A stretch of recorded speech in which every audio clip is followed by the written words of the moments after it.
Good evening, ladies and gentlemen. This is Brock Beard from lastcar.info and coming at you after the conclusion of the Cookout 400 at Martinsville, also known as the Hendrick Reunion Tour. Did you know, in fact, that 40 years ago at this particular race, around this time of the year, Jeff Bodine broke through and won his first race in 1984, and that it saved Hendrick Motorsports from shutting down, and that Hendrick Motorsports since then has pretty much had this race circled on its calendar just about every season since, and just about all of their drivers have always been successful here. I don't know if you heard about this 40th anniversary thing, but it's kind of a big deal, and it became a big part of the story and really of the broadcast. I can't think of a time where it's something that just happens to be involving one particular team was so central to a broadcast, since Rutledge Wood was personally hitting the button on the siren for Chase Elliott's win at Atlanta a couple years ago. And that was on USA or NBC, basically. So neither network is really able to fully escape from this one way or the other. But of course, William Byron has pulled off the victory here, scoring another win here in the spring race. He did so a couple of years ago when this was a night race, this in a 400 lap contest, or rather 415 laps by the checkered flag here.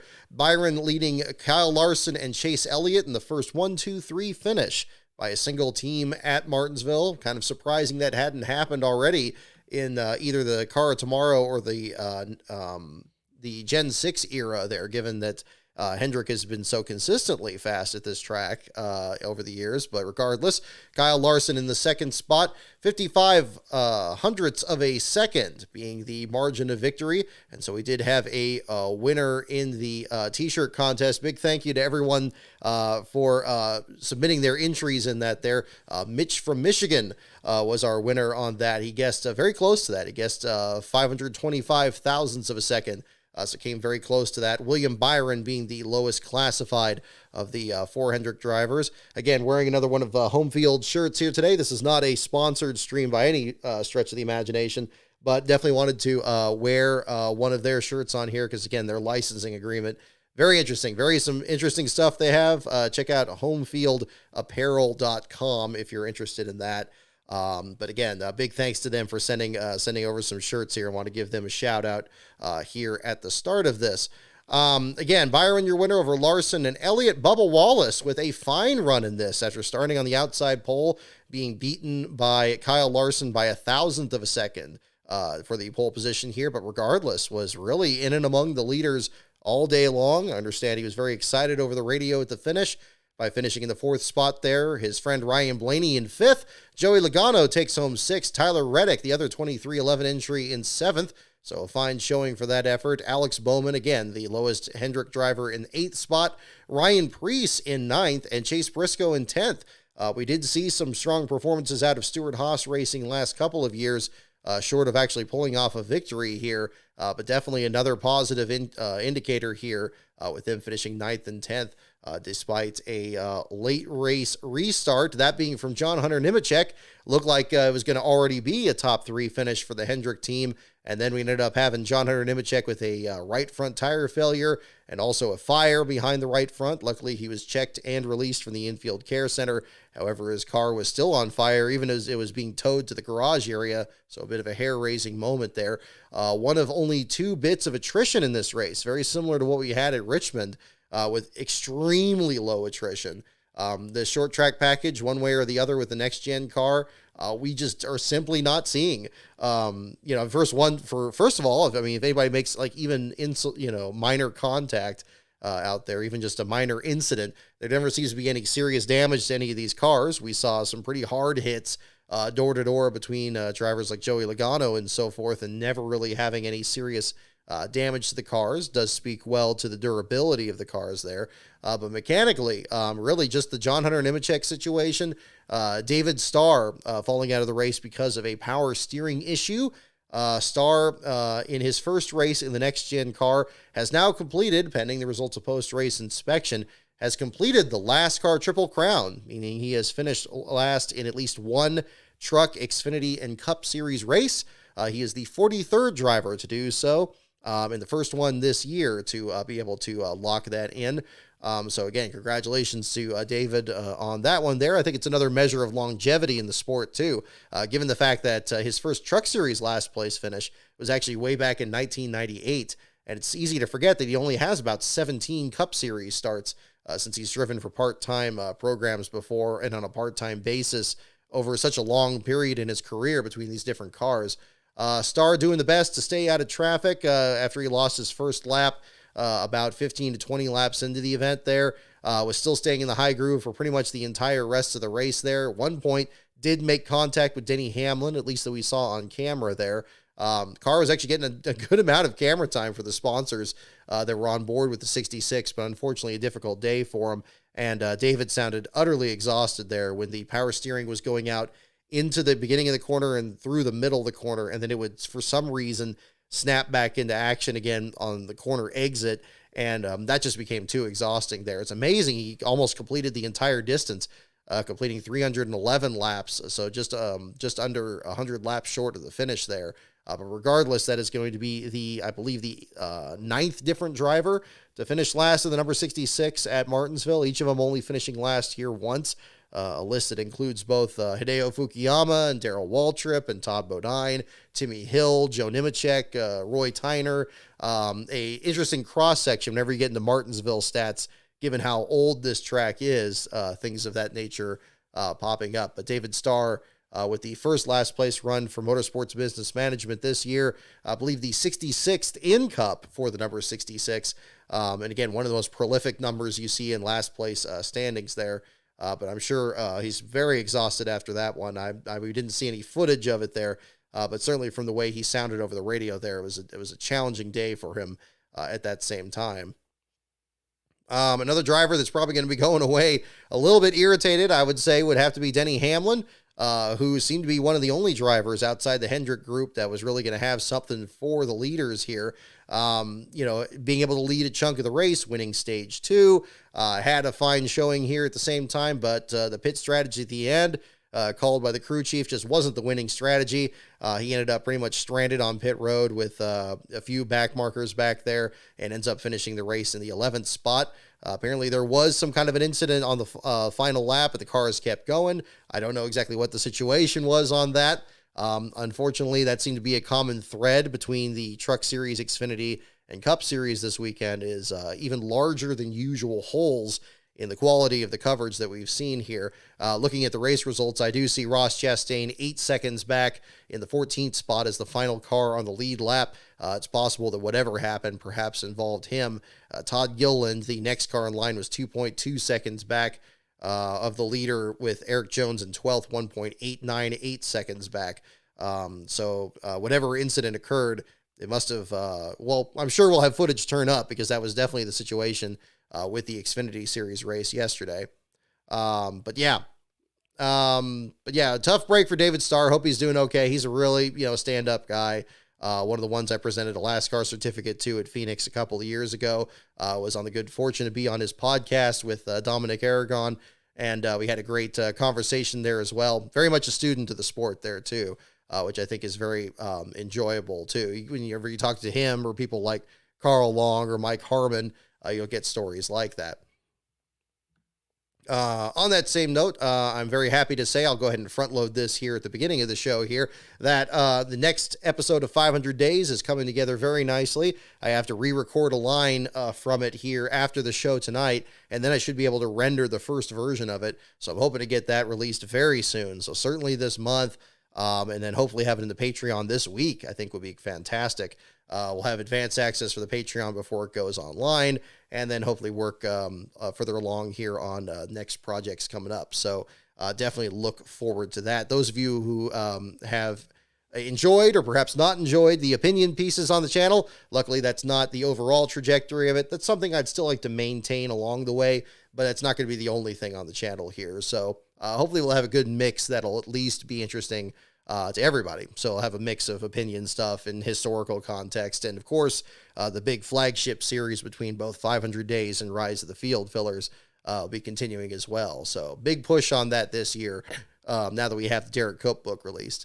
So really overall with the race just coming in just under 3 hours, 2 hours, 55 minutes, 28 seconds. Not the most exciting race at Martinsville I've ever seen. I'm still kind of lukewarm on even shortening it to from 500 laps, although I'm not sure if another 85 laps of this was going to really change the outcome of it. It seemed like the Hendrick drivers seemed to really, have this one in their back pocket, even if they weren't actually leading. They weren't that far off. And then William Byron racking off, doing basically what Joey Logano did with his 2-tire stop. Byron managing to get a really good pit stop there at just the exact right time during that green flag sequence. And even after being the worst qualified of the 4 Hendrick drivers in terms of qualifying, not in terms of credentials, then actually able to kind of climb back up there, blast around Larson and Elliott and Hamlin, and then suddenly everybody's got to take the win away from him. And then from there, in those closing laps, it was all about track position, and you just couldn't get around him. And it was very reminiscent of his win under the lights a couple of years ago. So it's good to see a little bit of strategy and a little bit come into play there, but it never really felt like the outcome was really ever that much in doubt. Again, except for Denny Hamlin's run in this. And again, Bubba Wallace was very impressive in this too. But those Hendrick cars were just in another league. And it really seemed like that coming into this, once they announced they're going to be running these ruby red cars in this race. And, it was cool to hear from some of these other crew members and stuff that were there. I think that would have probably had a better place in like the pre-race rather than during the broadcast itself, even with the lack of action that was really shown on the broadcast. Getting showing any kind of reference to the history of the sport. I mean, 40 years is still, an extremely long time, especially compared to the overall age of the sport itself. I mean, back in 84, the sport was still very much getting its feet under it and was nowhere near a national phenomenon at that time. So we're, thinking back to a very different era. And I liked the activation that Hendrick Motorsports put into this, where they had a big crowd of people there off of turn 2. And that was a fun idea, and bring, a lot of families out and so forth. It's unfortunate Mr. Hendrick wasn't able to be participating in this as he's recovering from knee surgery, but certainly wishing him the best on that. But I'll tell you what, I guess there's really was never any need for Hendrick Motorsports to host a parade to celebrate their 40th anniversary this year. This race pretty much did that for them. They pretty much had this race. Again, it felt like it never felt like this race entirely got out of their grasp, even when the late race restart happened. Because at that point you had so many of them up front there, even more than in 2012 with the Jimmy Johnson and Jeff Gordon deal, where it looked like one of them was going to win their 200th win back then. We had at least a little bit of a different situation there where, you had a few others work strategy and actually it was more advantageous to actually stay out. Because you weren't going to gain any spots. You got people held up behind lap traffic for, several laps on end, or not being able to really gain a whole lot of spots during the race. And these are, of course, definitely still problems that need to be figured out with the short track package. I don't know exactly what the solution should be. I think a high horsepower would be nice, because I definitely do feel these short track races in particular are starting to look more and more like slot car races where nobody can really get around anybody. And these cars are just a little bit too under control. You can still roust somebody out of the way, and you have to do that. But it's just not a sense where you really have to check up on the brakes or you're going to overdrive the corner kind of thing. It's one of the things I've always liked about Martinsville, especially in years in past, is always kind of the duality of the track itself, where it's got these nicely manicured, lawns and these flower boxes in the corners and all the other stuff. It has a very pastoral sense to it. You got the railroad tracks off the backstretch. It just has kind of this look to it. But then by the end of the race, you got tire marks everywhere. You got all the cars that are just beat to heck. You got maybe 1 or 2 leaders that are still staying ahead of everybody, and they have cars that actually have the least damage of anybody else. That was traditionally the way these races have played out. It's unfortunate that a lot of that seems to have really gone away with this next gen car and with this package. You don't really have as much of that unpredictability out there. If you're going to qualify well and you're going to practice well, you're pretty much going to be up there.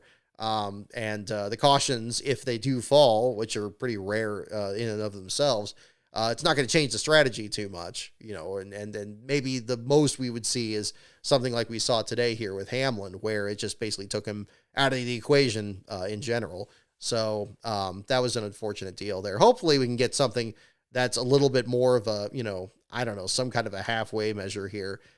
Because yeah, I mean, this is a track that I think, it's unfortunate that it's not looked forward to as much as it used to be, even 20 years ago. I think even with the car tomorrow, this track put on a pretty good show back then. But there's something with this car here, and it's hard to say exactly why. But I'm sure it's a little bit of everything, whether it's the aero, whether it's the horsepower, things that just never really were an issue in short tracks in the past. And those would be things to certainly look at there.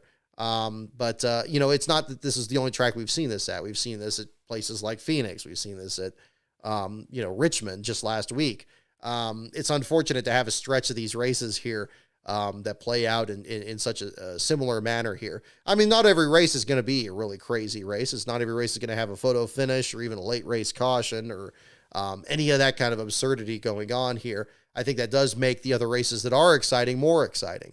But again, I mean, we've now had a couple of years really seeing it with this car here, and they all seem to play out very similarly with very, very low attrition, with, a driver or two that just kind of dominates the event. And then, yeah, short pitting is, my goodness, that was absolutely pivotal in this race. It could have easily been the same role in Richmond last week, although Truex did a fine job battling back to the front of the pack there before, of course, the way the race that played out. So, yeah, I think it's just something that, I mean, there's plenty enough evidence that they need to look at something here. And again, I hope the high horsepower is probably a good place to start. And maybe that'll overcome some of these aero limitations and so forth, where you have to really kind of worry about things that just weren't really things you had to concern yourself with at the short tracks too. Yeah, it's too bad because I mean, this was a track that, especially growing up, I always really particularly enjoyed. I think that is always a very physical track. It was a very demanding track. It would be reflected on the cars. Like everybody's cars just have all these tire marks torn into them. We didn't really even see that in this race. I mean, even as hard as I'm sure those Hendrick guys in particular were fighting each other to try to win this race. And all four of them, even Bowman to a certain extent there, were pretty competitive in this race and trying to find a good way to get up there. But the style of racing has just changed so completely. And it's unfortunate to see because again, I think there's a lot of potential, in this track here and hopefully that's still going to be realized sometime in the future. But again, some races like this will come up at different tracks, I guess you could say. But this one here, it never, to me at least, it never felt really in doubt that it was going to be a Hendrick driver that was going to win this race. The whole weekend seemed to be going that direction. And the broadcast, I mean, I was thinking of putting a bingo card together of things that they were going to be bringing up during the broadcast, like all the traditional things, like how many times are they going to show the 84 finish? How many times are they going to show Jeff Gordon winning his third Daytona 500? How many times are they going to show Brian Vickers win the Busch Championship? I mean, maybe stretch a little bit here. Was Tim Richmond did Tim Richmond get mentioned at all in like the pre-race? I didn't watch the pre-race at all here, but I really enjoyed the Buddy Arrington segment that Mike Joy did. That was very unexpected. I didn't think there was going to be any room for anything that was going to be non-Hendrick. I thought this was going to be just wall-to-wall Rutledge Wood with the siren again. It was going to be just like, oh my goodness. Even though the 40th anniversary, of course, is this entire year. I mean, we're not talking about the 40th anniversary of like Hendrick's first race. We're talking about, their first win, which is, of course, central to their mythos here at this point. We were talking about this back at Daytona when William Byron won and how all that was like, 40th anniversary. And that's just the meme from all of that. I guess it's going to be like that the rest of the season. I kind of feel bad for Legacy Motor Club because the Petties are trying to make a big point out of their 75th anniversary. And I don't feel like they're getting even a fraction of the attention that Hendrick's had here this year. There's a nice video earlier today about Richard Petty giving, Glenn Wood one of the stickers there, or Leonard Wood, one of the stickers with the 75th anniversary thing on it there. So that was pretty cool to see. I mean, I can imagine it getting as much press as the whole Hendrick deal this year. And I guess with a difference in team performance, where the Petty team they're making adjustments to Toyotas and everything, and of course, John Hunter Nemechek playing a role in the way this race played out, and just being just still on a different tier from the top weekly contenders like the Hendricks out there and so forth. Yeah, I mean, it would have been nice if there was a bit more of a feature, but as a half measure, I mean, I was pleasantly surprised by the segment that Mike Joy put together there with Buddy Arrington. As I mentioned on social media, one of the greatest things with Mike Joy, and I know people have different opinions about him being in the booth this long. I mean, he's been in the booth for this network even longer than Bob Jenkins was for ESPN, if you realize there. But, the man has a real, he has so much experience, and you want to do something with that. And he may misspeak every once in a while in the booth, just like Bob Jenkins did towards the end of his career. But he brings out these interesting stories that maybe you would never think about. And we really need to have those storytellers still in the booth in one way or the other. If there ever comes to a point where Mike Joy isn't the play-by-play guy, he should still have some kind of role where, maybe like a Chris Economaki would have or something, or a Brock Yates or one of those other guys from way back in the day, who would share these stories and just be, and have that role, fit in, much like what you hear on the Scene Vault podcast. The day we forget the history is the day we don't, we don't have a future in the sport. And I think that's very true. So that was a pleasant surprise, and seeing a lot of the old archives there of Arrington's equipment there, that was a real treat. And especially, given the fact that, his history is so intertwined with Martinsville, actually living there and operating his garage out there, as you recall from the video that I have on my channel here a while back, and Brian Hallman contributing all those great photos there from his archive of his career there too. Again, it may not be the most successful driver out there, but a prolific driver that everybody recognized at the same time. So that was a nice way to kind of offset, this kind of Hendrick onslaught of the race today. And, again, I think it kind of dulled things a little bit there at the same time. But, again, not the greatest race out there. I mean, the coverage, I mean, again, I still think Mike Joy is definitely the best part of the play-by-play out there. I like when he brings up these stories, and I like that they have Harvick in there because he is so much more respectful of Mike when he brings up these stories at the same time. I like that, Harvick actually engages in the story and all that. And then Boyer has one of two reactions. He'll either say, "Oh, you're old," and, just kind of make fun of that, or say, like, "How do you know this stuff?" like he was kind of doing today. And it's like just completely useless. Like, just engage in the conversation. And if you don't have anything to say, you don't have to say anything. Kind of like when Clint Boyer clammed up when they were talking about the 2012 Martinsville finish and saying, "Hey, wasn't there a time," Mike Joy was deliberately kind of leading Clint into this, saying like, "Yeah, wasn't there this time, when was it, like 10 years ago, where Hendrick was trying to get their 200th win? And then, like, what happened there? Yeah, what happened with that?" And then, Clint just doesn't say anything and changes the subject. Little moments like that are interesting, and it was it was wonderfully subtle this time around here too. And that's the kind of way that they play off each other. As much as I'm critical of the way commentators bounce things off each other, and I think to the detriment of actually watching what's happening in the race, I don't mind them kind of, needling each other in moments like that. It just can't be to the detriment of actually broadcasting what happened in the race there. And I think in a race like this, where there really wasn't a whole lot happening, at least that we saw, now maybe if there was more happening that we weren't shown again, that would definitely change my opinion on that. But as far as we saw, that was, I found that, pretty inoffensive, in the Cup Series broadcast. There were much larger problems in both the Xfinity and the Truck Series broadcast, and we'll certainly talk about those during the show here as well. But looking through the results here, Kyle Busch back in the Lucas paint scheme ends up the second car, one lap down, the 16th spot, just ahead of Carson Hocevar. Had a solid run there in 17th. Noah Gragson back in 20th there. A lot of drivers losing laps in the early stages there, just unable to get back up there. However, not many of them losing multiple laps. You have to go back to 25th place Josh Berry to get the first car that's multiple laps down, this out of a 37-car field.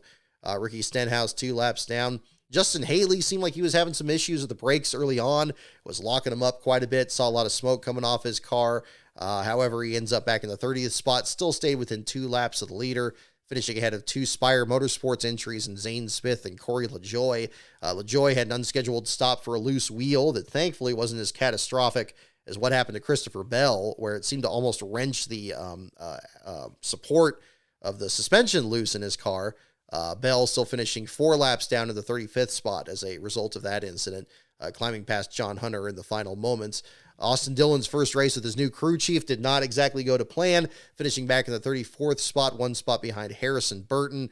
Poor Harrison is still just trying to find any kind of traction out there. And this is another track that itself has a lot of significance, of course, to the Wood brothers as well. Back when their old shop was in Stewart, Virginia, they're not far from the Speedway. But unfortunately, the results are still leaving something to be desired. It finishes 3 laps down in the 33rd spot. But again, congratulations to Byron. Pending the results post-race inspection, we will find out. Last Bro and I had a pretty good competition there in our fantasy league here. I picked Larson, he picked Hamlin. So certainly the way things traded off with the first 2 stages was interesting there. But that ends up being a 2nd place finish for Larson and an 11th place finish for Hamlin. This again, pending the results of post-race inspection.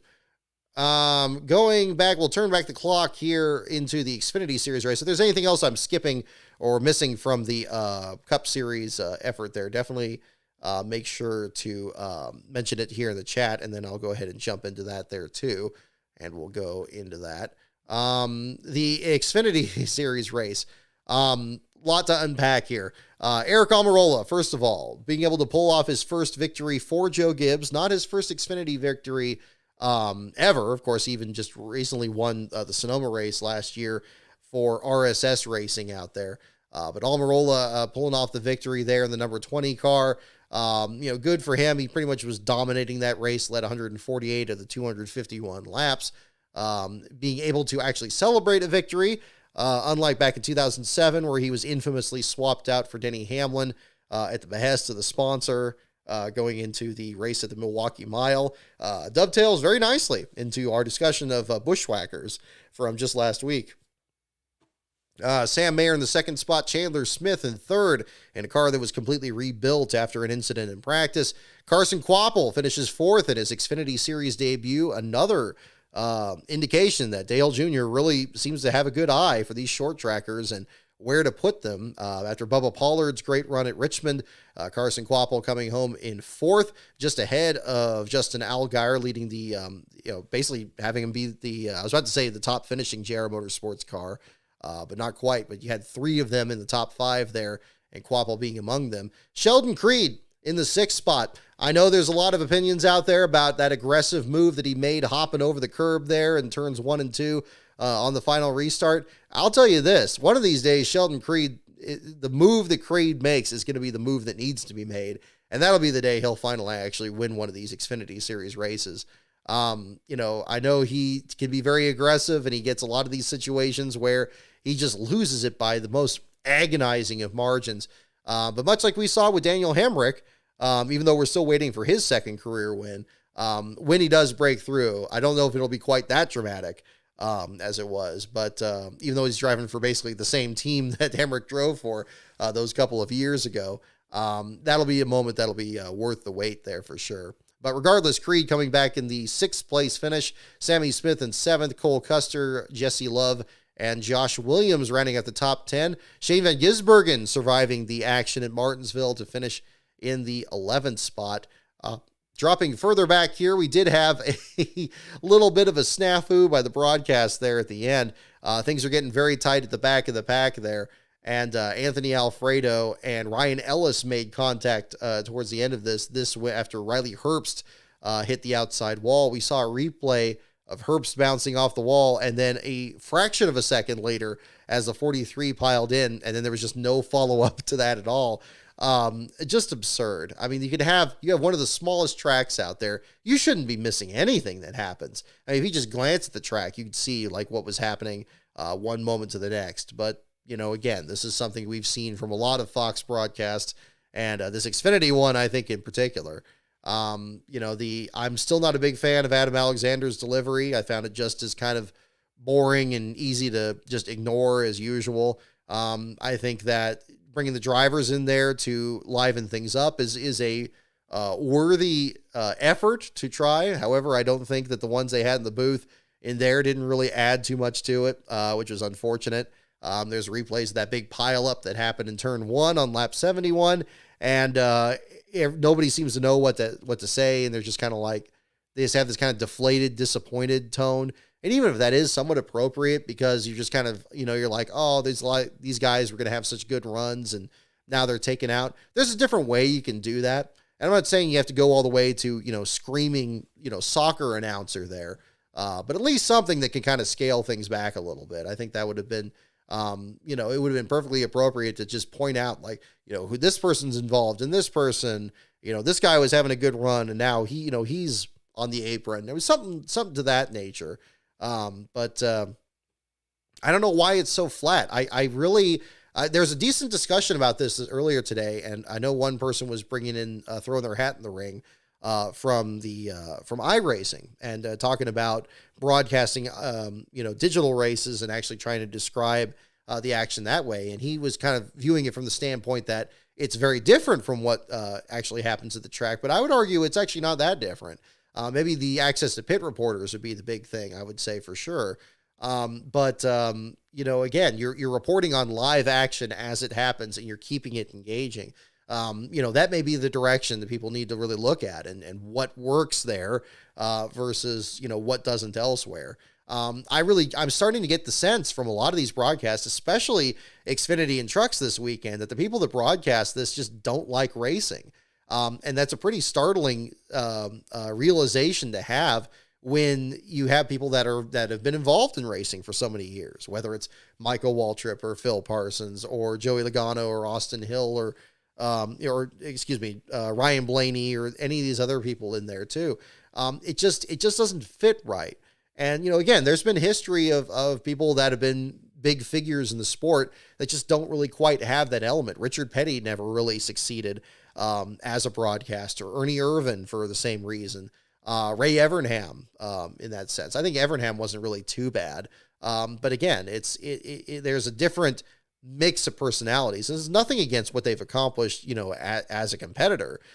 It's just that doesn't necessarily guarantee that they're always going to be the best at that. And I don't know if it's a talent issue. I don't know if it's a direction issue. I feel like I say that every week. But my goodness, they need to figure out what it is, because it's just the same. I mean, the one thing I'll give them credit for, it's consistent. It's consistently of the same quality. And I think it's one of the big things that's holding the sport back. When you have like the Xfinity Series race, I think it was after the Xfinity race this week, and then you had the NHRA, and they got, their announcers there, and they're like way more engaging, and they're way more efficient with their storytelling, and they're showing like all the things happening in the pits. It compares. It doesn't seem like it's that different. It seems like, it's like, well, these guys can't be doing anything too different from what our guys are doing. So why does it sound so different? Why does it feel so different? I just feel like that there's never any effort to really look at it. I don't think they're debriefing. If they are, I think it's very surface level, and they're not being very honest with the quality of the broadcast they're putting out, or how entertaining it is. And it's disappointing, because I think it's one of the things that would be very easy to fix. It's just they can't even seem to accept that there's a problem. And it's too bad, so again, and I don't mean to exclude the Cup Series broadcast entirely either. I think there's still some chemistry issues and things that could be, fine tuned there as well. It just seems like it's even more of an issue in Xfinity and trucks lately. And this was another example of it. I think there was a ton that was happening in this Xfinity race that we absolutely did not see or fully understand, really. There were a lot of runs towards the end that just were not covered. Shane Van Gisbergen's was one of them. Another one was Brennan Poole, who had heavy nose damage, was involved in the Haley Deegan incident early, came back and finished 14th, which is a great run for Alpha Prime. Mentioning Deegan as well, finishing 18th, where at one point, very early in the race, and big thanks to Conrail_1 on Twitter for providing some excellent pictures there from the race action there. But you really got a sense from his pictures, and I posted these in the article as well. that Deegan's car was just so far out to lunch, just like well off the pace after suffering that nose damage in her early incident there. And, but she still managed to climb up there and get a decent finish. These are the things that need to be followed. But unfortunately, for a lot of the Xfinity Series broadcast, they would show different drivers among the leaders, and then they just say, oh, this person really wants a caution so they can catch back up. Oh, this person really wants a caution so they can get tires. This person wants a cut. It's like, forget the cautions. Let's just talk about what's actually happening through the field. Who's gaining spots? Who's losing spots? Who's actually working their way up there with the tires they have? With, who had a great pit stop and gained a lot of spots from there. There's no connection between moments. It's just a fragmented experience there. And, you're watching cars go by, but you don't really understand, fully what's happening. You have to do your own work. And I know these days there's more resources than ever for people to figure this out and really, do the job themselves. But it doesn't mean that it can't be done better by the people that already have even more information in front of them. So this is just going to turn into the same rant that I have every week. But again, they need to stop giving me material. I'd be happy to stop talking about it every week if they just wouldn't make it so dang hard to ignore. And that's really the thing. And I have to watch these older broadcasts and really make sure it's like, yeah, was it really more interesting back then or really more engaging? And then I watch it and it's like, yeah, it is. I mean, I think the biggest problem, especially from the Xfinity one, why does everything have to be so funny? Why do they just laugh constantly? I really don't get this. Why can't they just have a situation where, if something naturally funny occurs, like, okay, that'll happen. I mean, a lot of ways on a surface level, motorsports can be pretty silly on its own. You could have a situation where, a driver's not happy with somebody else, or maybe they'll say something funny over the radio, but I don't need the broadcasters hamming it up or anything like that. That's just, to me, it's such a distraction. It's like the same reason you don't have pilots, laughing and talking to each other and just kind of having casual conversations in the cockpit. I mean, it's more of a safety concern in that sense, but it's also a professional concern. I don't see why that kind of approach isn't embraced more, and unfortunately it's going to take somebody to actually point it out. So, who knows? But regardless, we had a little bit of intrigue there at the back of the field there at the same time. Akinori Ogata driving for Joey Gase's team, which did manage to enter two cars. Didn't think they were going to after the incident at Richmond. And we caught up on Wednesday here to kind of talk about some of the storylines from that. Ogata in the number 35 car was the primary Joey Gase entry, and Gase managed to qualify his car as well ahead of Ryan Vargas, just barely, bumping the Mike Harmon team out of the field, and the number 53 making the show. Gase coming back to finish in the 28th spot there at the finish of the race. Ogata, apparently there was a miscommunication about brake fans, that the brakes were overheating entirely too quickly, that they needed to replace the brake fluid, setting him behind the wall in the early laps. And then apparently they retired the car. They took their tapered spacer out from under the hood. And basically NASCAR had not yet relayed a message saying that Ogata was officially out, but basically the steps were already taken where they couldn't get the car back on the track. Joey Gase found out about this.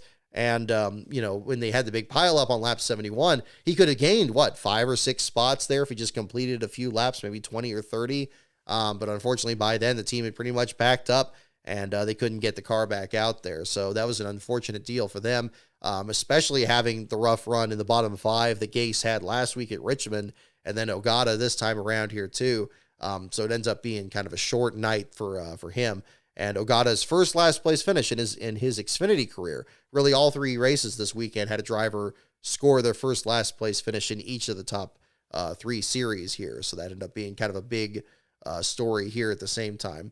But Ogata back in the 38th spot. Parker Retzlaff, AJ Allmendinger, Corey Heim, Austin Hill, and Austin Hill rounding out the bottom 5. Kyle Weatherman just on the outside of it there with Jeff Burton, Leland Honeyman, Logan Bearden, and Garrett Smithley completing the bottom 10.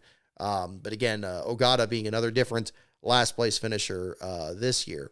But again, the Xfinity Series at Martinsville, Still a bit of a demolition derby there, at least from what little we saw from what the Ryan Ellis situation there at the end. And then, of course, the big pile up on lap 71 spread things out. I think it was a solid race. And again, congratulations to Almirola for pulling off the win. Interesting moment there in the pre-race about Ryan Blaney pulling off the win over Almirola last fall. And the way the family reacted to that, that was kind of an interesting moment there, I think, to say the least. You sometimes forget about the human element about what happens on the track from one moment to the other. But Almirola, of course, unfortunately not able to win a Cup Series race last season in what turned out to be his final season as a full-time driver in that series. But regardless, I'm sure this definitely helps pulling off an Xfinity Series win and being able to get his own name on a banner there over at JGR, where it's actually reflected of a full race that he ran and indeed was the dominant driver in. So kudos to him on that effort there. But other drivers not having a good day there. Brandon Jones, for sure, wins the pole position, has a brake caliper issues just like his other JR Motorsports teammates, drops him to the back of the field. He gets back up to the top 5, only to miss a shift on the restart and cause that big pileup.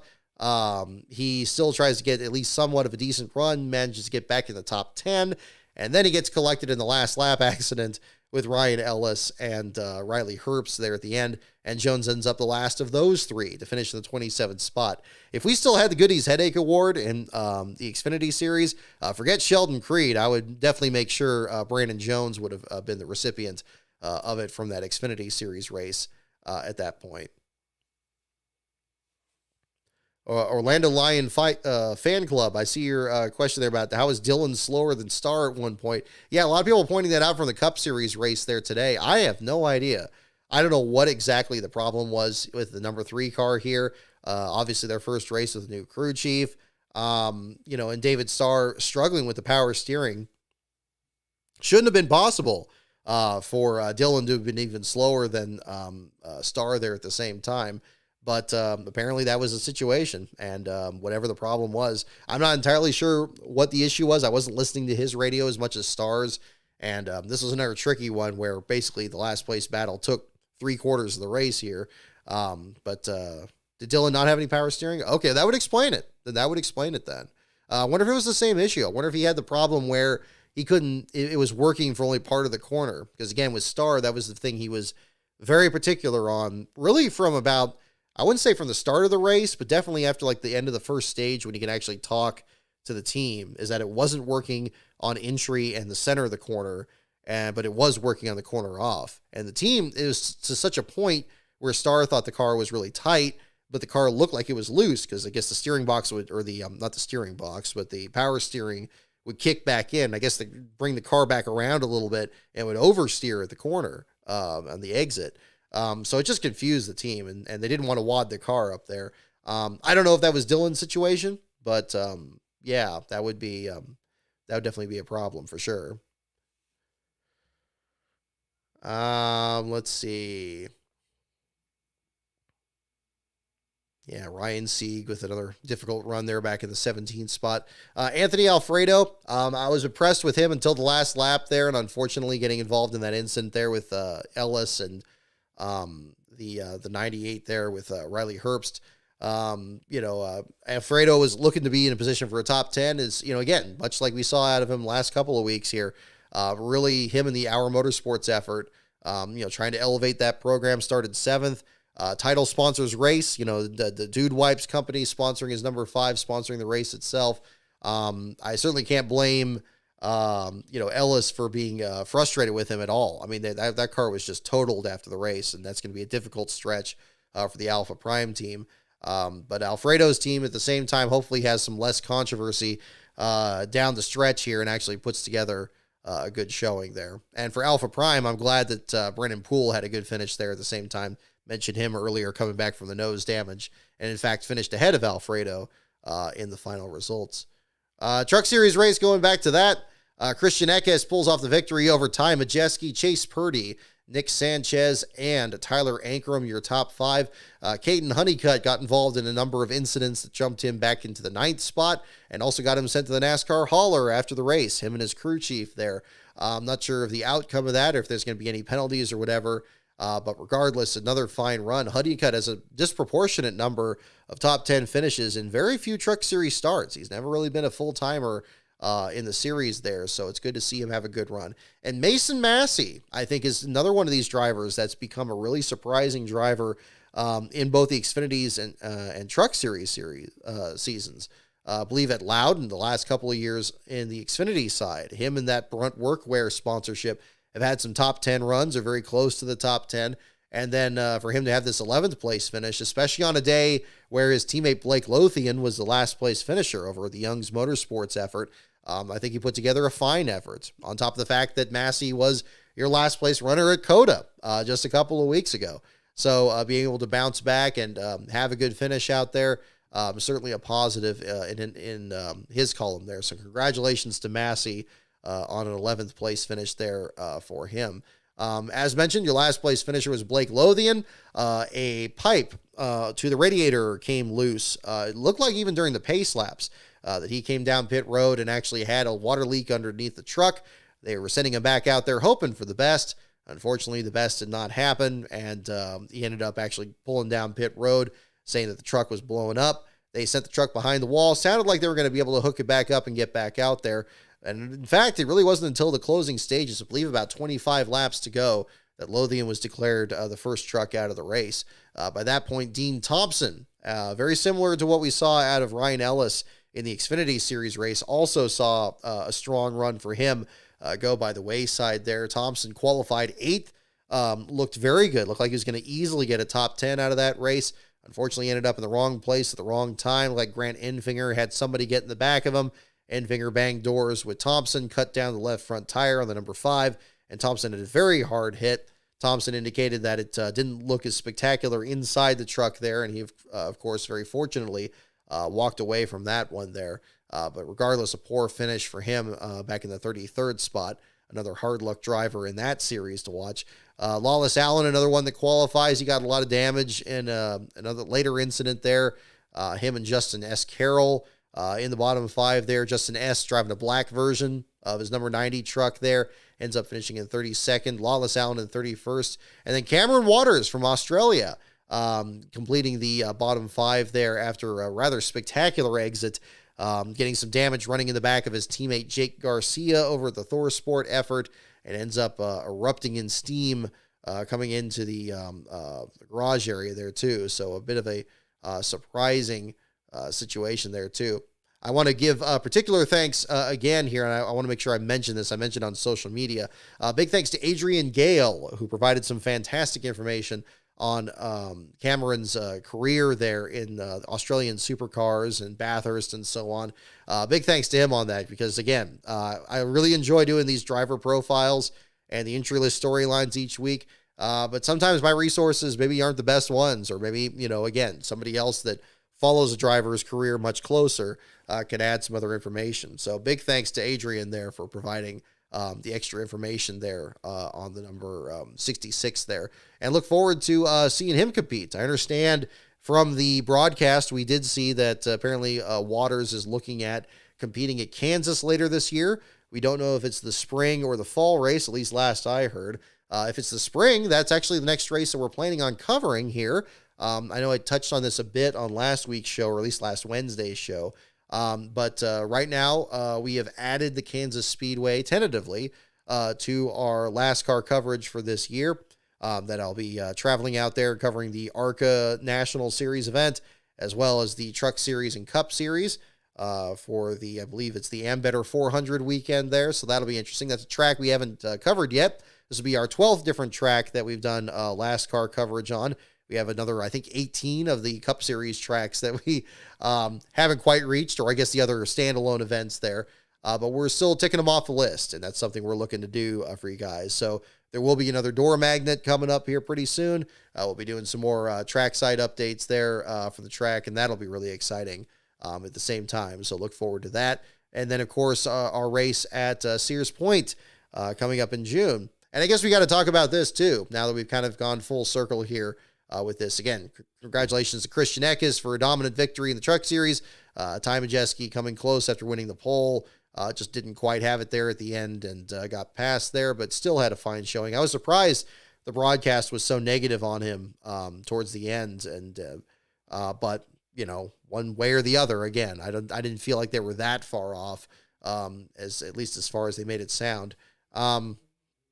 We'll get into. I want to talk about the Sears Point deal there with Denny Hamlin in a bit, but it's occurring to me from the Truck Series race. We definitely got some more that we need to talk about from this too, and that are definitely the statements by Timmy Hill there after the race. I agree that it's very unusual to see Timmy Hill as upset as he was back on Friday night there when he confronted Stuart Friesen on pit road, but certainly understandable. Again, it's for him in particular. This is a very personal thing. Because between him, his brother Tyler, and their father Jerry Hill, they're operating that 56 team just on a budget. I mean, there's some races where they haven't even had a sponsor on that truck, so they can't afford to tear up a lot of equipment, never mind unnecessarily. Stuart Friesen, I know, was very vocal on the radio about what, unfortunately has been kind of the meme from the Truck Series since the championship race last year in particular. Just the lack of respect different drivers show each other in the field. And Timmy now being very outspoken on that too. It's now gotten to the point where, drivers like Friesen and Hill are kind of the elder statesmen in the series. I mean, you think of guys like Matt Crafton and so forth. But that's really the way that that's turned around. We don't really have a lot of these Cup Series drivers that have stepped down into that series and, really kind of try to reinvent their career or maybe try a different angle. We saw this out of Matt DiBenedetto before. We have it now with Ty Dillon at the same time in that series. But he's more the exception than anything else. So yeah, I mean, to see Timmy Hill that frustrated from it, and also at the same time, also trying to really just encourage. I took it as a point of encouragement, really, with Friesen too. It's like, look, you got to be better than that. You got to be, you got to be one of these elder statesmen, and I think that's really important. And I think. I don't think the answer needs to be a bunch of Cup guys getting in there, running part-time and just dominating the wins either. I don't think that's the answer, but I do think that there is an older group in each of these series that should probably take more of a leadership role and really, kind of help address that problem. Whether it's, you think back to Rusty Wallace speaking out during the Speed Weeks 94, when you had the Neil Bonnet and Rodney Orr accidents and nobody not, understanding what the issue was the issue that, drivers were running too aggressively or their setups were too aggressive or whatever it was. And Rusty felt that compelled to actually speak out. I think that if things like that happen more often at driver meetings or whatever the case may be, that would be a different place to certainly look at there too. But, hopefully again, it'll be a different place to look at there at the same time. I'm glad it's getting talked about. Again, I've usually looked at, the complaints about younger drivers in the circuit that it's always kind of going to be a part of it, the sport, because you're going to have people in there that are not really that experienced, especially in the Truck Series, getting up there. But certainly the lack of respect aspect. I mean, if it's getting to the point there where a driver like Timmy Hill is getting outspoken on, I would weigh that a lot more heavily than just some Cup Series guy that, doesn't really even understand why these other drivers are out there because there's such a massive skill gap there. I think that, hearing it now from the older guard in the series, it's probably something that should be addressed and should be addressed within the series. I don't know if there's anything where these drivers talk to these young drivers more often, or something of that nature. But I mean, just to make sure that something's going on, because it feels like there's some kind of disjoint there. And that was a little troubling to see there too. So hopefully something gets worked out on that in short order. Because I do think that I don't think the Truck Series is nearly as chaotic as it's portrayed to be. But, again, I do think at the same time that, there's probably things that are going on that you or I or other people just aren't privy to. And maybe there's a lot more trouble behind the scenes. And if that's the case, then yeah, that should be something that should be addressed. And I think it's the veteran driver's responsibility to do that because they can lead by example that way. So again, we'll see what comes of it, if anything. But I think that'll be something else to look at going down the road there too.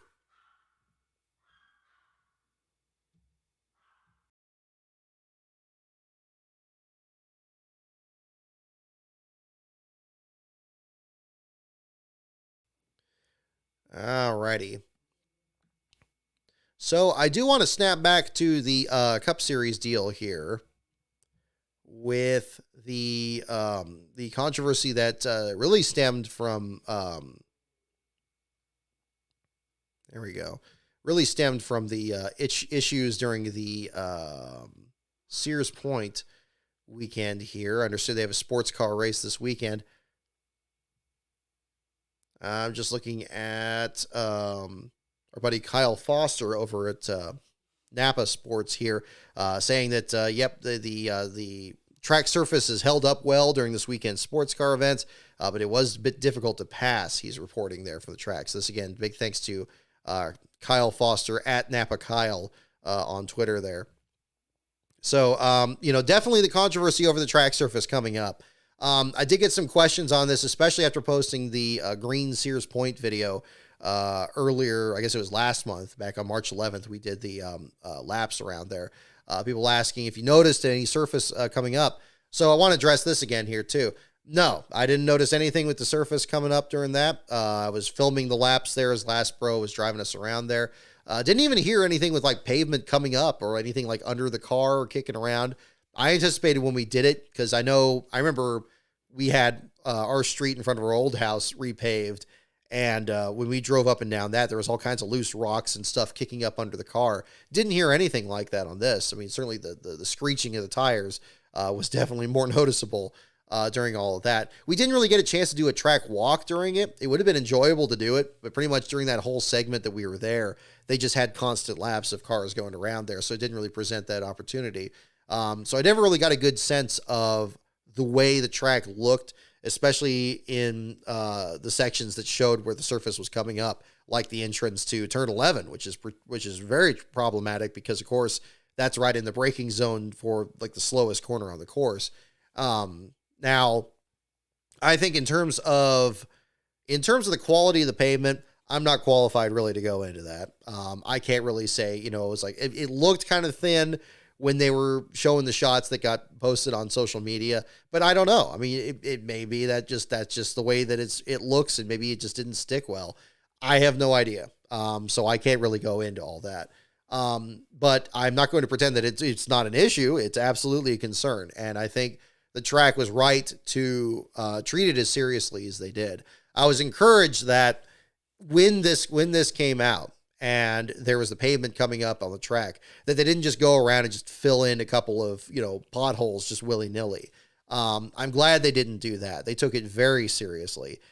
In fact, they pretty much tore up the entire Turn 11 complex, Turn 7, and I understand at least a couple other sections there had some concerns about at the same time. So I'm glad that they looked at that and actually were very serious in how they were doing it, and spending as much time as they did, really, the rest of that day, and then into the next day, really working on it there. And from what I saw, at least from what was being covered, I wasn't there firsthand, but seeing the pictures posted, it looked like they were approaching it basically the same way. I don't know if it was with the same crew or not, but they were taking it very seriously and making sure that everything was filled in as best it could, especially those slow speed corners. I don't know if it's more likely to come up in those areas versus faster parts on the track, like further up in the S's, or maybe the rise into turn 3. But I'm glad that they were taking large sections out, because I think that was really important. I hate it for the fans that were in attendance for the race that weekend. I don't know how it affected the schedule. It sounded like it, at the very least, was moving things around during the weekend there. But hopefully, it'll be less of a concern going forward. It was further surprising because during the test session, I've noticed, again, when I was out there during that weekend, or not during that afternoon rather, when you had Josh Berry, Martin Truex, and Ross Chastain out there, they were actually out there an hour longer than scheduled, and they were just clicking off lap after lap. None of the drivers said anything about surface coming up or feeling loose or not right in any part of it. So I was just as surprised as anybody when those pictures came up and showed in the same spots that we had driven on, and as well as those Cup drivers had driven on, showing the surface coming up. So again, I didn't take that to, really, it was surprising. It was surprising. It was not something where it's like, oh, that explains this. So that was not the case. Um, so yeah, so you had that situation, and then at the same time, you have this debate between Denny Hamlin bringing it up and saying, "Hey, okay, here's just just wait until you see North Wilkesboro," and I'm like, where is this coming from? And I guess there's a whole SMI ISC thing, and I don't know how they handle this. Again, this sounds like much like what we're talking about with like the lack of respect allegedly in the truck series. It's like, okay, there's something else going on behind the scenes here. And I don't want to stir this up too much because I know it's, there's already been apology tweets and stuff mentioned. I know Denny Hamlin's been grilled about it plenty in the days since then. It's unfortunate. I think like most, Twitter spats, it doesn't really reflect well on either person. So that was kind of surprising. I didn't really expect it to get so personal and the way that it played out there, which was unfortunate. I would have liked to know more about what Denny was basing the concerns about North Wilkesboro from, because I know we have had some testing up there since the track was repaved. I don't know if we've heard from any of the truck series drivers or whoever that's been up there about any issues with that pavement coming up. If there is, I'd love to hear it, because hopefully if there is a consistent trend here, then that's something that should be looked at. But yeah, then when you got to Marcus Smith's side and we're talking about not winning the championship and all the other stuff, and it was just, it's unfortunate. I mean, I think both sides were wise to discover after the end of all that probably the best way to address that would have been some kind of face-to-face discussion, and if there's concern about the pavement, just talk about it there. I mean, Twitter is just it can be such a great tool in some senses when you're trying to find out just what the hell is going on. And Bob Pockrass, for example, I think uses the app to great effect. I mean, I use his every week for when the green flag is going to be for all these races, and there's some accounts that you can really depend on, for information. And then, there's always, fun stuff along the way too. Some of the memes can be great and everything. Or if there's just a conversation that you just kind of want to just jump into. But at the same time, having, when it gets to the situation like this, where, you have some kind of like an argument between a couple people, one that probably, shouldn't be settled on social media. That's where it's at its worst. And again, I don't want to take sides on that, because I think both sides at the end shared some responsibility, not really handling that as well as it could have been. But I'm glad that it's being handled better now. And hopefully in the aggregate, it's going to be, a better outcome for everything going forward. Certainly, I think on the Sears Point side, I think, they're addressing the surface in the way that it needs to be done. If there was a mistake or something that happened with the pavement, I'd love to hear more about it. Again, I'm no expert on how, it adheres. One thing I was thinking about and wondering if it was an issue is it has been a very cold winter here in the Bay Area or Northern California. We're east of there. But you've seen it, I think, in drag racing, even in Southern California, or I guess that was Arizona. Was that where they had the large sized hail coming down? Doesn't matter. Here in Northern California, we've had so many storms coming through. We had just beautiful weather. I think before the testing that just happened recently, and then we had another storm blow through and it changed. The temperature swing was 15 degrees. I'm sure storms that people on the East Coast would probably just laugh at, because it's well, you think that's a big deal. But I figured that was maybe something that was happening there, but I don't know if that was the case or not. But regardless, I'm glad that the track is handling the situation. I think they're handling it appropriately. I think they're doing the best they can, and to make sure that it's going to put on the best show that they can for not just the NASCAR events there, but any other events they have between now and then. So hopefully we'll find out more about that here in the coming weeks. But that's kind of all I have to really kind of say on that one too. Let's see here.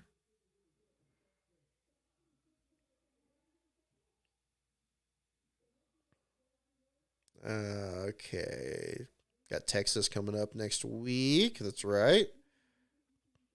Yeah, hopefully horsepower could fix the short track racing. Yeah, I mean, I would say so too. Alrighty.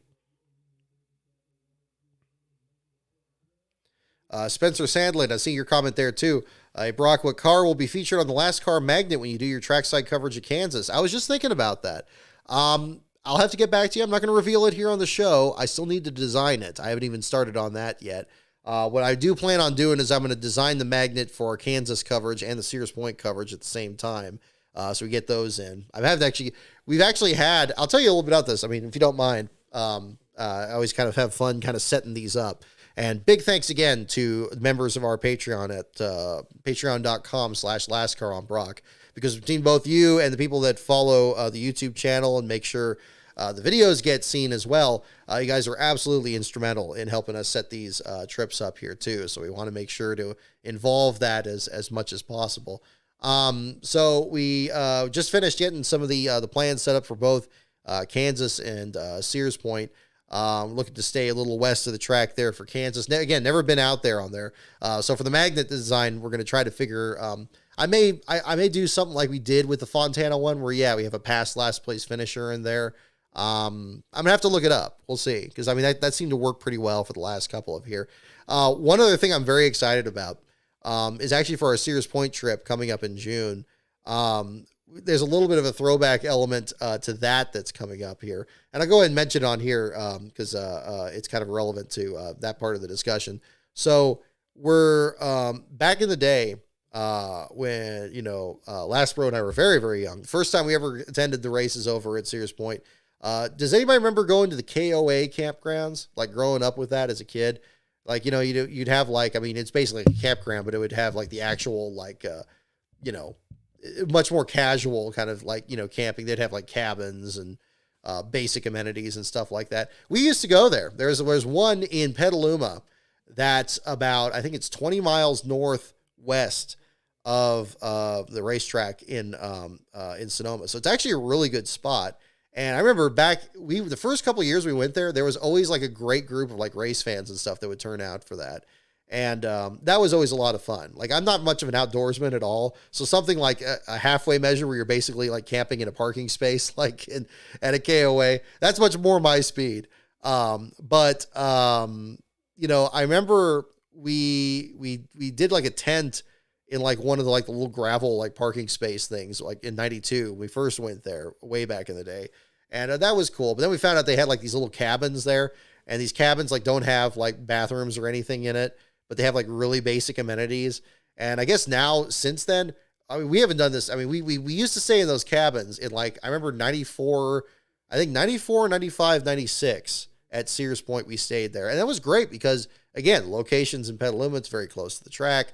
After a while we're like, well, I mean, this is fun, but we'll probably just stay in hotels after that. And then we did that and we kind of just forgot about it. And I was thinking the company didn't even exist anymore. I was thinking, well, did this even survive COVID or something else happen? Looked it up the other day as we were setting these plans up, and I'll be darned, like they had the exact same cabins I remembered from like mid 1990s. And, you still got to, you bring a sleeping bag and stuff like that. And, it's not at all roughing it. I mean, I don't want to make it sound like that at all. It's very casual, which is definitely more my speed. But I guess nowadays they've made it more advanced where they basically just have out and out houses there that you can rent. And I guess you could do that and that'd be kind of fun, but I don't know. I don't know if that sells, but apparently the place still sells well and they're still active. And I guess they still have a lot of race fans there. So they had just like a couple of cabins left over. And I was like, you know what, let's go ahead and just give it a try. Let's give it a try again this June. So we were already thinking about staying someplace closer to the track because last year we tried commuting to and from here, but this is 111 miles from the racetrack, and doing that for 3 days in a row was entirely too exhausting. So we're going to kind of turn back the clock here and we're going to give this a try. We'll see. So it's going to be a little bit of an adventure. And I'm hoping to do some videos and stuff from there to kind of give you guys an idea from that. And I'm gonna try to find some old pictures as well to show from some of our older trips there. Cause this used to be something that, we really got a kick out of it. And, we're, not the biggest, worldwide adventurers out there. So this would be, kind of a thing on that. So we'll see. I'll be curious how different it is now, because again, I literally haven't been there in, we're talking 40-year anniversary for Hendrick Motorsports. I mean, we haven't done this in almost 30 years, I would say. I mean, like 30 years, maybe 25. I mean, my goodness. I mean, it's amazing to me, like what things still exist and what things don't. you have a restaurant you really enjoy going to, and then it's just not there again. So that's something I'm going to look to tie into it. So that's where we're going to be kind of commuting from for the Sears Point race this year. And we'll be there for all 3 days, Friday through Sunday, and checking that out. So, yeah, we'll find out how that goes. Apparently they have Wi-Fi now. I guess that's probably the biggest difference from the back 90s, but I'll be curious what's the same. They showed a picture. The reason we pulled the trigger on it is like they showed a picture of the cabins, and I swear it looked exactly like we were last there in like the 90s. So that was just so funny. It's like, I mean, they didn't even change them at all. So I'm like, okay, I hope it's not too run down or something, but judging from how many spots were sold in the other things, it looks like it's still really popular. So that's good. I don't want to do something where we're like the only ones there. That would just be a bummer. So that's kind of what we're looking at. How many Sonoma races have you attended? So let me see. I mean, that was like, gosh, and what are we up to now? We did the anniversary race recently in 2022. So the first time we went was 1992. So let's see. 4, 5, 6, 7, 8, 9, 0. 1, 2, 3. We didn't do 2004. And we didn't do 2004 because we had, we went on, I think that was the year we went on a cruise. And 2005, I was still in college and we just couldn't coordinate it there. So we didn't do that. But then we went back in 06, 7, 8, 9, 10, 11, 12, 13, 14, 15, 16, 17, 18, 19. Didn't have it in 2020. So 21, 22, 23, 24. So this would be, I think, our 24th. Yeah, 24th run at Sears Point this year. So the 25th will be next year. So that'll maybe we'll have to do something else special, I guess, for 2025. But that'll be, yeah, but it's not back to 2000. It's back to back to 92. Because yeah, you got a couple that we didn't do there in that path. It seems like that's low. Or is it 35? Oh my goodness. I don't know. Yeah, maybe it's 30. Shoot, I can't even think about that. Because we had the 30th anniversary. It's been a lot. We've done it a lot of times there for sure. But I'll have to map that out there for sure. But regardless, yeah, that's kind of the track that we've always gone to. It's always been used to be our 1 year, one trip a year kind of thing there for many years. And yeah, nowadays it's different. But yeah, 111 miles. That's let's see. Wait, I'm seeing this comment here. Beast of Metal. It's as far further than the northern Outer Banks is from most parts of Hampton Roads. I'll take your word for it on that. Yeah, it's a long drive. We did that. That's the part I'm most boggled by. I don't know why we didn't decide to do staying someplace closer to the track. Because we looked at the maps, and there's actually, it's been so long, but even in the North Bay, there's actually a decent number of places you can stay that are not that far from the track, like maybe within half an hour to 45 minutes, which is pretty reasonable. But it would be like 2.5 hours, maybe 3 from like where we are. And that's, that's with traffic. Without traffic, it's maybe more like 2.5, but yeah. So that'll be kind of the situation. Oh, Andrew Bremner about the A's playing in Sacramento. I'm not happy about it, but I mean, I used to grow up like right near the Oakland Coliseum. I think I've mentioned that before here. Where we were close enough. We lived in San Leandro, which is just like a few exits down the block from the Oakland Coliseum. And we were close enough. You could see the fireworks on like the fireworks nights and stuff. And those are always fun. And we went to a number of ball games. My parents met at a Raider game at that stadium before they built the Mount Davis, the big stands that kind of blocked that really nice view of the hills there. Unfortunately, they've kind of blocked that out there in the years since then. I've always enjoyed the Coliseum. I've never really had a problem there. I know a lot of people, it's very trendy to dump on it because it's like, oh, the toilets and oh, this and oh, that. I mean, I think 90% of the people saying that have never been there. I've been there like at least a dozen times and it's never been a problem to me. So, and my standards are not that low, really, when it comes to something like that. I've been to other sporting events or, mass venues, like, large populations there where they've not been nearly as enjoyable because of the location. So yeah, but, yeah, with the A's leaving, Oakland to Sacramento, I mean, it's sad. It's the end of the era. I mean, it feels very much the same way as when the Raiders left to Vegas. And of course, now the A's are going to go to Vegas, and that's sad. And I hate it for the community down there.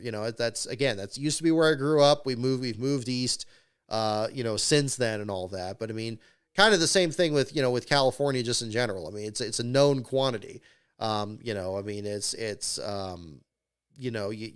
take the good with the bad and everything, but, it's too bad. It's just too bad. I was very young when they had the Bay Bridge series there, the earthquake and all that. It is what it is at this point here. I mean, I've never really agreed with like the way the management has kind of handled that team. I remember I was there when they clinched what was it? I think it was 2012 when they clinched the spot in the postseason on like the last day of the season. And it was the only day like they led the division all year. And that was so exciting. I mean, that was such a great moment there. And I was there with my dad and my brother there for that. And there's some old pictures of that on my Facebook page. I'm sure they'll turn up there if you ever see that. But that was a good time there for sure. I don't agree with what they did with the team there. I mean, there were a lot of players that didn't want to go, and then they did all that. I'm not the most knowledgeable when it comes to baseball history, and I'm sure I'm losing a lot of viewers here because this is way aside from it. But just, you always want to see the local teams do well, wherever you live. I mean, at least I think you would. And that was always a fun part of it there. But unfortunately, it just, I think the people in charge of it just didn't have the same thought. And it's unfortunate that it's gone that way. Worst venue I've ever been to. I'll tell you this. I'm not a big fan of like nightclubs. I've been to like a couple nightclubs. I mean, well, now we're going way off mark.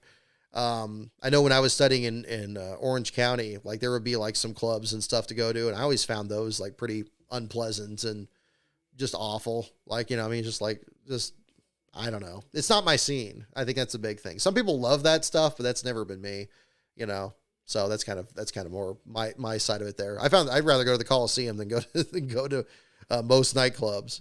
So I don't know. There's probably something else I can think of.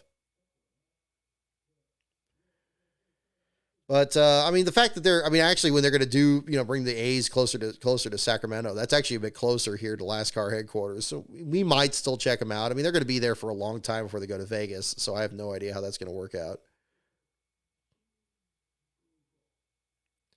Let's see here. Yeah, I was looking at their comments on the power steering there. Oh, Jimmy Clemens. Yeah, I'm glad you like the Tim Richmond shirt. Again, not a sponsored stream at all, but big thanks again to Home Field Apparel. Here, get a little better showing of it there. Gotta get this out of the way. There you go. Very nice job on this, and very nice color too. And I love the little label here on the corner. So again, the homefieldapparel.com. They do a fine job here with this line of merch, and I'm glad they're keeping an eye towards the sports history too. So that should be pretty good. And yeah, very, very comfortable material too. So definitely one to look at. Launching a new series, 500 Gripes. I see it, 8206. I know, it's a pretty heavy one on here. There's a lot to really go into between all this. I feel like I've already kind of flamed out on the discussion here of the what was happening there in the different races this weekend. Let's see. I don't have anything for show and tell today. Let's see. Do we already have a call? I'm seeing the comments here. Do we already have the call on inspection? That's pretty quick. Oh, yep, there it is. 3 minutes ago. Tech complete, no issues. Byron the winner. So again, David Starr does complete the LastCar Triple Crown, his first last place finish in, I think, his 17th Cup Series starts. I believe that's what I said earlier. 17th or 18th, very early on. Computer was acting funny earlier today, so I don't. Where's my tab here? Let's try this. Looking at Star, yeah, steering issue. Steering issue is pretty rare, too. I'll have to kind of pull that up in our stats. Yes, his 18th Cup start, his first in 3 years, dating back to that 2021 Phoenix race, where he had the mechanical issue that forced a late race restart in that race. So kind of an interesting situation, but we'll see if... yeah, I'll see what his schedule is. We got his home track coming up next week, so I imagine he'll have plans for that as well. So we'll get some trivia questions here for you tonight, and then we'll get the David Starr article once that show is wrapped up here. So let's do some trivia questions here, and then again, if anything else that I haven't talked about here, definitely mention. Sacramento Athletics. Yeah, as far as I know, there's still the Vegas A's. I have no idea what's going on, but I mean, it's just sad. It reminds me again of the Hamlin and Marcus Smith thing this week. I just, just not happy for either party involved, and it's just unfortunate. So, by the way, some positive news though. I'm very happy to see Chris Hacker back at the track here this week. Recovering from his traffic accident he suffered at Daytona earlier this year. He's had a rough go of it here these last couple of years. I'm glad, glad to see him back at the track there again. Hopefully we'll see him at Kansas or Sears Point. And then, find out what his plans are going to be when he gets back behind the wheel. So we'll do some trivia questions to wrap up here. We're getting got the late 90s Tiger Electronics deal here. We'll start again. The categories are NASCAR, pits, teams, tracks, drivers, and the wild card. Once again, the categories are NASCAR, pits, teams, tracks, drivers, and the wild card. And we'll do some questions here to wrap up the show. And if you guys have any other questions, we'll definitely jump into that too.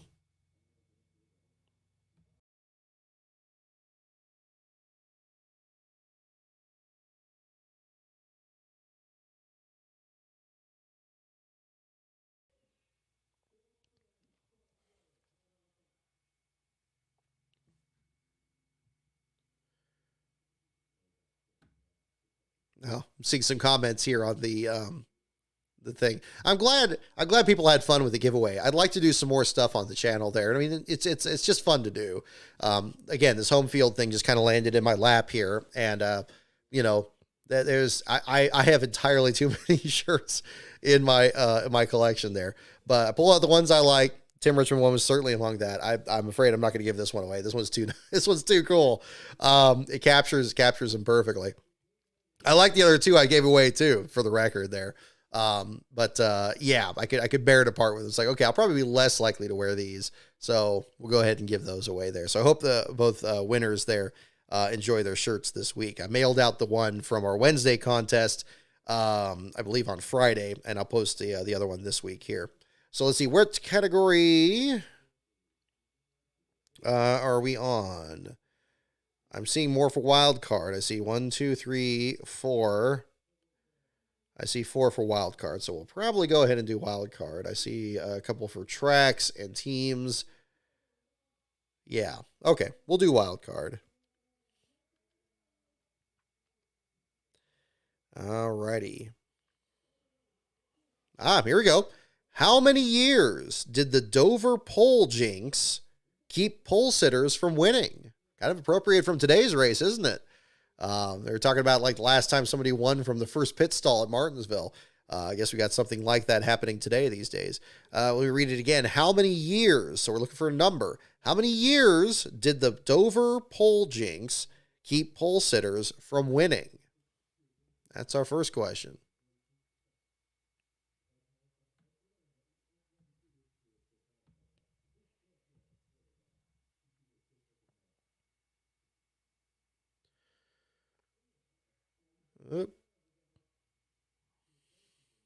Ooh.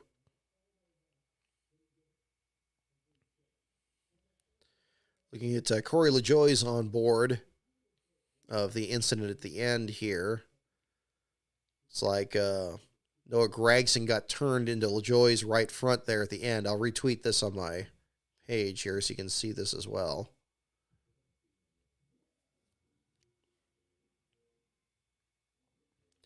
Alrighty, how many years did the Dover pole jinx keep pole sitters from winning? We got several guesses, 10 and 21 and 12 and 15 and 5.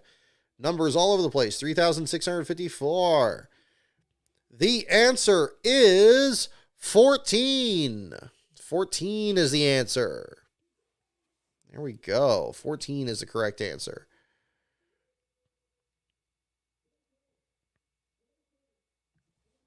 I don't think anybody got that. Did anybody get that? People were close. You guys are very close. 15, 12, 10, 17. Yeah, 14. I think that extended into the early 90s because there was Dick Trickle was one of them when he won the pole in the race that Derek Cope won. But yeah, 14 is the answer. Let's pull that up while we have a chance here. That would be kind of a fun thing to look up.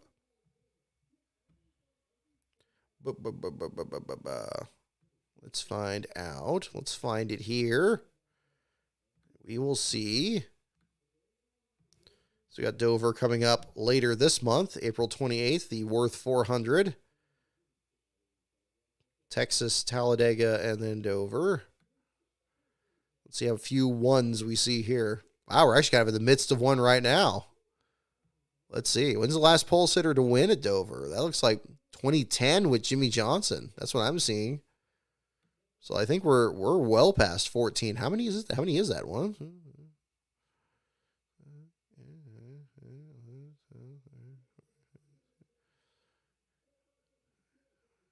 We're right now we have a Dover pole jinx of 23 races since 2010 where the pole sitter has not won at Dover, including looks like 1, 2, 3, 4, 5 outside pole sitters that won at Dover. So yeah, this streak is this is definitely changed up a bit. I think we're talking about like the mid 90s one here. Who ended that? Mark Martin looks like. No, Jeff Gordon in 96. No. Rusty Wallace in 93. Elliott in 1990. Oh, okay. That goes, okay, looks like Elliott in 1990 might have been the one that ended it first. This one's pretty long, and that was Derek Cope's win in June, and then Elliott won for the pole in September. That's 1, 2, 3, 4, 5, 6, 8, 9, 10, 11, 12, 13, 14. It goes way further back. Well, okay, how many years? Okay.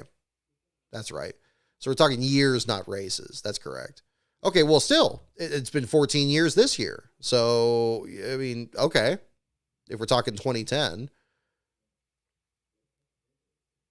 So, yeah, that is fitting. Interesting. I wonder if that'll get it featured here. 1, 2, 3, 4. So, 1990. And then that goes back to, instead of counting the races, 76. So, 86. Yeah, 86 to 90. Yeah, so we're in the middle of, wow, okay. Well, hey, history repeating itself. I mean, you look at the last three, we had winners from 17th, 16th, 17th. That's just bizarre. Wow. Okay. I mean, we just have the one Dover race now, right? We have the one in April, and that's it. Yeah, we're right at 14. So 14 years, not 14 races. Stand corrected there. Yeah, it'll be 14 this fall. It'll be 14 years exactly this fall, but of course there's no fall Dover race anymore. So, yeah, wow. Okay, I would count it. Yeah, I mean, it'll be, especially if we don't get a pole sitter winning it this year. We only have one pole sitter winning this year. I mean, in any race with Byron winning at Coda. So, okay. Well, that'll be another thing to watch. All right, well, there you go. Well, it's good to know a stat is something that's still up to date here.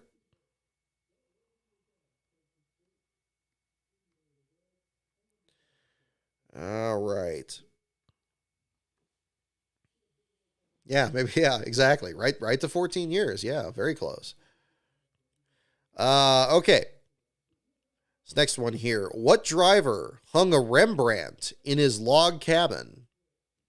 Okay, well, there's a weird one. This would be a good one for the shirt question back on Wednesday. What driver hung a Rembrandt in his log cabin? That's the whole question. Doesn't say what era. I'll read it once more. What driver hung a Rembrandt, so a painting by Rembrandt, in his log cabin?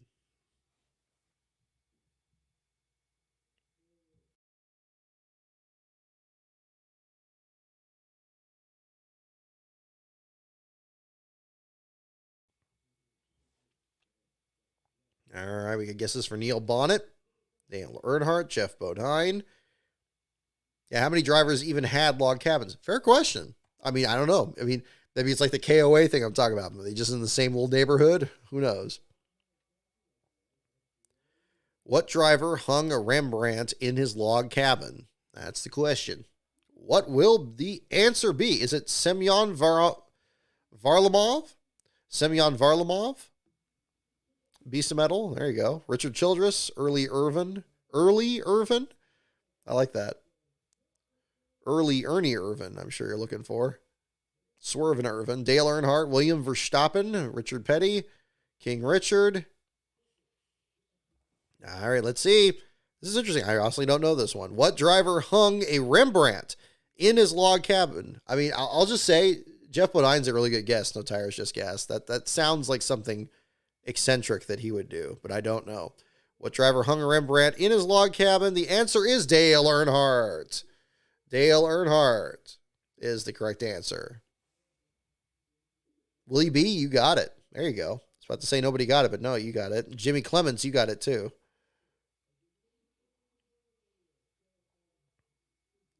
Not quite. The lamb gets even more emphasis.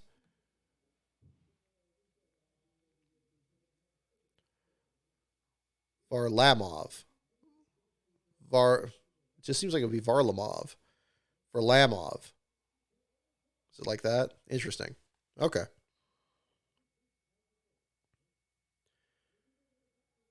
Oh, I have another NASCAR Man history script to record today, too. I got good news on that, too. So expect more from NASCAR Man history in the near future as well. He has a project he's very excited about, but I'll leave it to him to announce the subject matter. This is a good question. We're getting some good wild card ones here. Check this one out, folks. Who ran the fastest IROC event ever in 1992 at 191.722 miles per hour? Don't look it up. I know that'd be easy to look up, but try to guess it. Who ran the fastest IROC event ever in 1992 with a speed of 191.722 miles per hour? Used to be a lot of great art pieces, the KOA north of Charlotte. There you go. Yeah. I'll be interested in how it looks. I have no idea. I mean, I may, I mean, my goodness, I remember going there in the mid 90s, and like, I really liked news magazines as a kid. I was just a geek back then, like still, I mean, nothing's really changed, but, yeah, I remember they had like a little store, and you could pick up like magazines and candy and stuff, and that was always great. Roast marshmallows. Oh, it'd be great.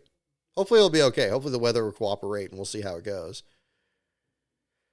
Who ran the fastest IROC event ever in 1992 at 191.722 miles per hour?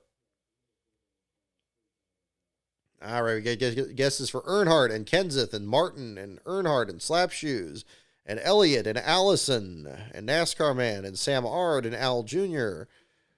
Let's see. And Joe Rutman, I see there that too. Here we go. Who ran the fastest IROC event ever in 1992 at 191.722 miles per hour? The answer is Davey Allison. Davey Allison. Always good to be able to say his name in context of all that.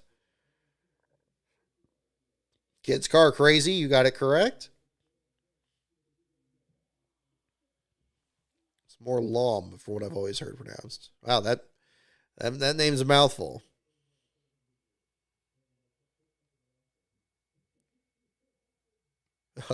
The Derek Cope building model boats question popped up again. I remember that was a fun one from a while back. Oh, this is a good one. This will be a good wrap up. We'll make this the last question for today. This is a Hendrick spin to it. Last question for the evening, folks. Where did Jeff Bodine serve as a volunteer before getting his NASCAR career in gear? Where did Jeff Bodine serve as a volunteer before getting his NASCAR career in gear?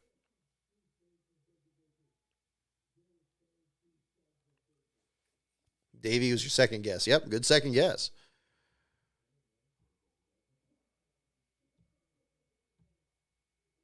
right.